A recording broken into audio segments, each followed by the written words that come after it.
Hello there, my very good friends. On today's wrestling news, another former WWE star is teasing a return. Vince McMahon is going to cost WWE over $10 million. WWE believe that Vince McMahon's resignation could hurt the company financially and creatively. And a top star rejects WWE in favour of AEW. Sort of. I'm Adam Wilborn. And I'm Andy Murray. It's good to be back. And this is the news. Lio Rush. Yes. Lio Rush. He's been teasing the WWE comeback. Ooh. Interesting stuff here.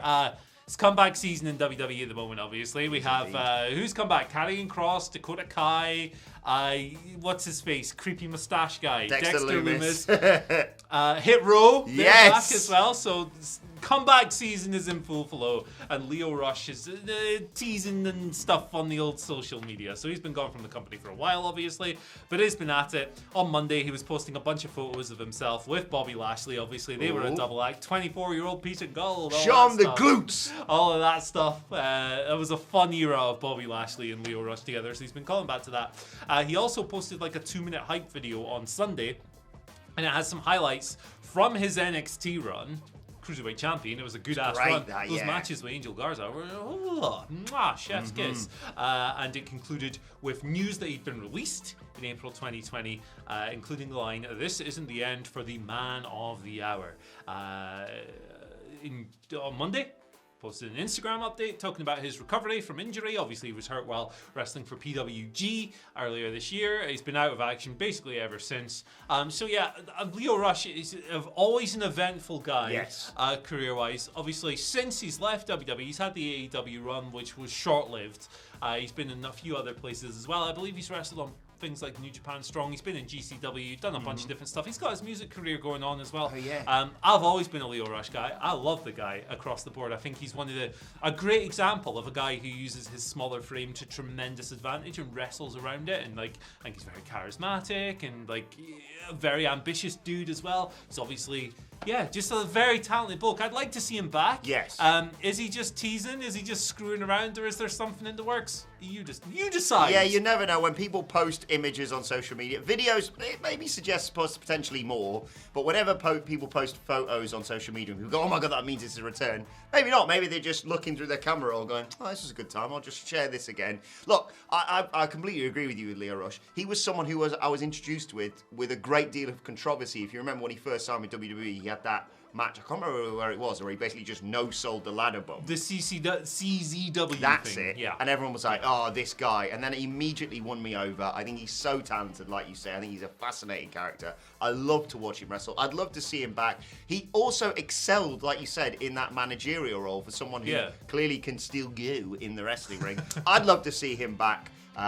It's going to be something we're going to keep our eye on because, like you say, it does seem to be the time that anyone and everyone could be returning to WWE. Yeah, Triple H is reaching deep, isn't he? We had Loomis creeping around again last night. You know, little hand around the door. Oh, when's he going to pull the trigger on the Fiend? That's the big question. When's the flipping Fiend coming back? Because baby, like the chaotic. I said on Thursday on the news video. I think it was Thursday that the chaotic energy of Top Dollar belongs in pro wrestling. Yes. Right, and he's back.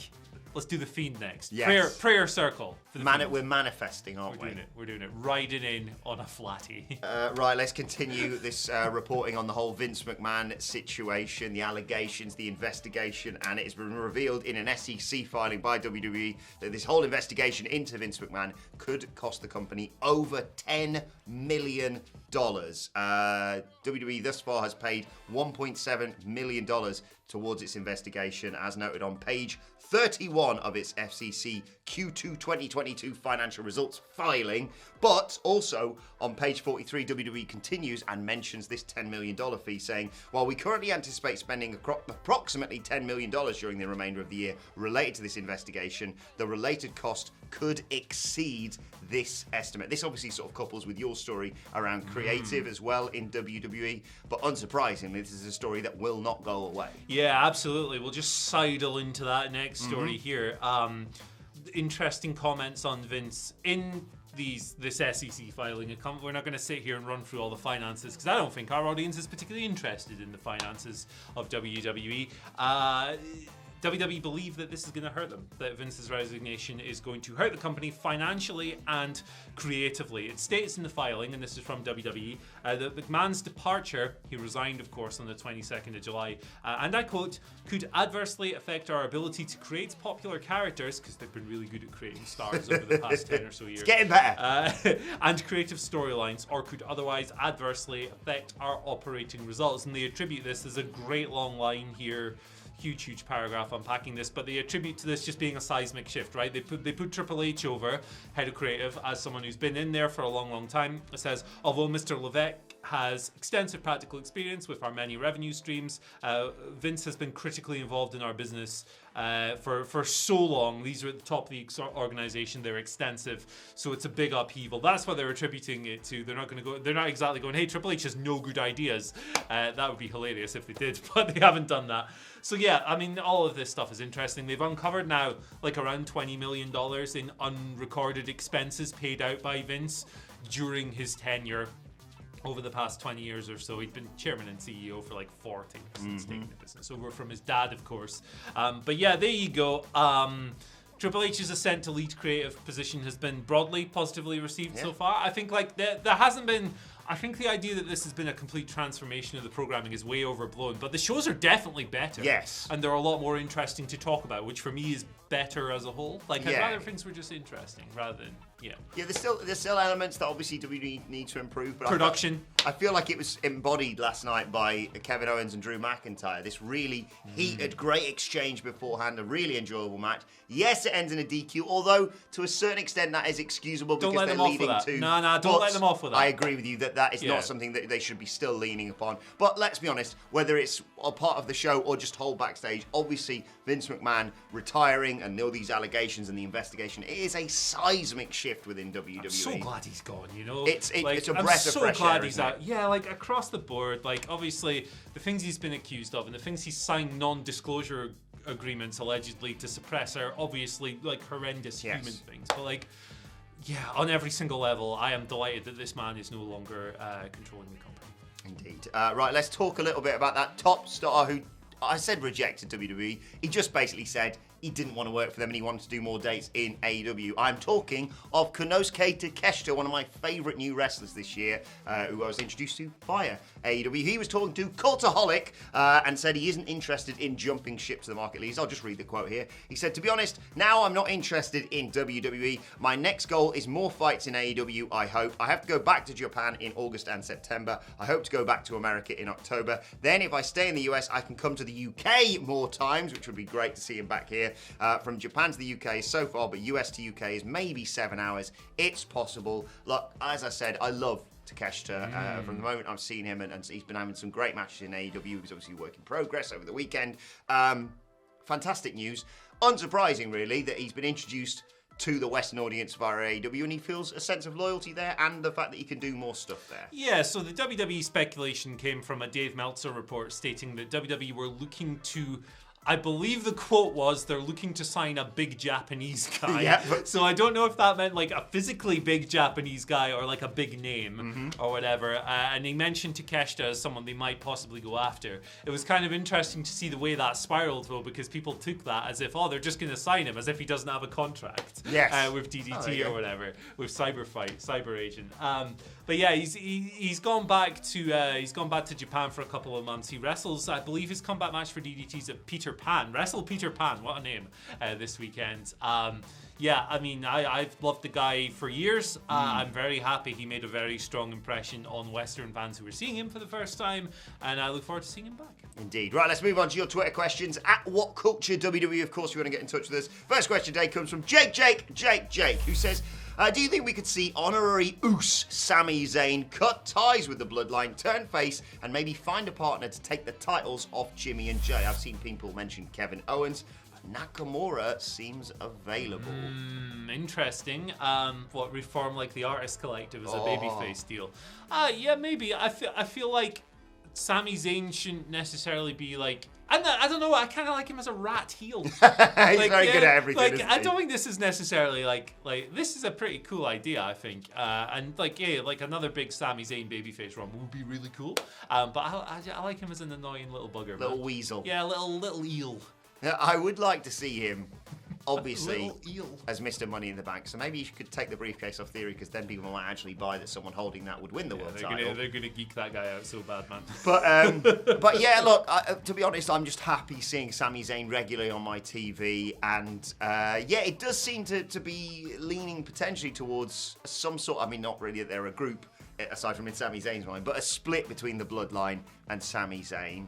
Who knows? I'm excited to see what happens next with Sami Zayn. I like the fantasy booking of Sami Zayn winning the 24/7 title and thinking he's a champion on the level of Roman Reigns. Yes, someone sent that's that. a great shout. Yeah, someone sent that to us last week. I think is awesome. Him just like paying off the graphics guy, so when you have that ridiculous Bloodline, ooh, and Call him the just- real champion. and he just has a little GIF or something in the corner. There you are. He could be the undisputed WWE. Tries to get Paul Heyman to hold his belt. He's like, oh, no, belt.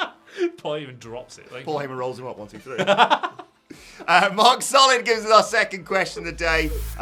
He says, morning legends, Apollo and Thumper say hi and love baby Legends. green guy from Star Galaxy. That'll get comments. Good. What's Star Galaxy? Exactly. Oh, that's the one with Yodar, isn't it? Thoughts on having... Yodar. Right, I'll get this question for you. Thoughts on having the Dark Order turn heel on Hangman? Nah, man. Please, God, no. Nah. The Dark Order didn't have any juice as heels before the reinvention and all of that. They were quite a big flop on debuting, of course, until they were kind of turned. Brody Lee came in, turned them around. I'm gonna hit you. Hit him in the face! And I thought they were a good act with Brody Lee as the guy, but now I think it would be very difficult to turn them heel, given obviously the tragic circumstances, and they just come across as such nice guys. Yeah, you don't have to push them to the moon, but you also don't have to turn them heel, because I don't think that would... Like, they're not menacing, are they? If they turn heel, they'd just be another sort of lower mid-card... Yeah, I kind of like them as lower mid-card babyface. They've got a lot of those mid-card heel acts, heel groups. Gun Club, all that. The Factory, people like that. Yeah. You don't need another one, and just...